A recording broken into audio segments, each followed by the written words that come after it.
One federal employee was fired because he did not register for the draft. He says the firing violates the Constitution's Equal Protection Clause because women aren't subject to the same requirement. Joining us now live here in the studio is Jane Norris, morning host and anchor for Federal News Radio. And Jane, thanks for being here tonight. Good evening, Beverly. Some of the consequences of not registering for the draft are that you can be fined up to $250,000 or be sentenced to jail for up to 5 years. And registration is also a requirement to qualify for federal student aid, job training benefits, and most federal jobs. So since all of that is at risk, why are there some people who haven't registered? Well, there are some people that claim that they didn't know they had to register for the draft, although the Office of Personnel Management, which really adjudicates these cases when they come before them, doesn't seem to think that's true, because they generally find in favor of the law. The law states that if you don't register by the time you are 18 years old, within 1 month of your 18th birthday,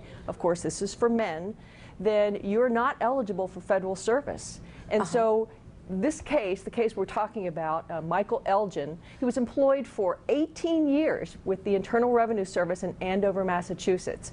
And then he was up for a promotion, had done good work, by all accounts was a great federal employee.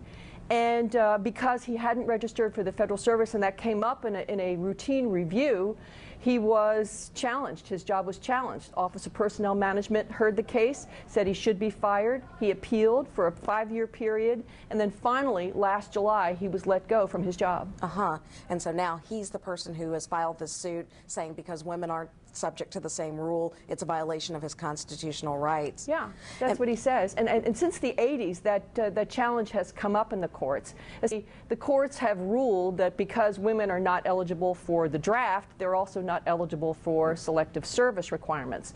But under the Constitution, there are these discrimination rules, and so I think they're going to try to make a run at this again, because if he were a woman, then he would not lose his job simply because, you know, there wouldn't be this requirement to register for selective service. Now, the House has passed a bill that would help restore the eligibility of hundreds of other federal employees who come under investigation each year for failing to register, but that bill has hit a snag. What's going on? The Senate doesn't seem to really want to take that bill up.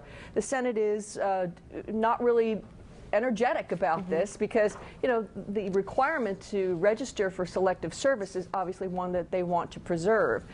The bill wouldn't really eliminate the provision. All it would do is relax it a bit. It would say that after age 31 you could work for the federal government even if you hadn't read for selective service at age 18, and it also would say that if you had served in the military and were honorably discharged, that you would be able to work for the federal government. But so far, even though the House has passed this, the Senate has not taken any action. So it remains on the books, and as many as 300 cases a year get referred to the Office of Personnel Management for this type of action. Jane, I have to end it there. We've run out of time, but thanks for being here, and we'll see you tomorrow. Thanks, Beverly. And we'll be right back.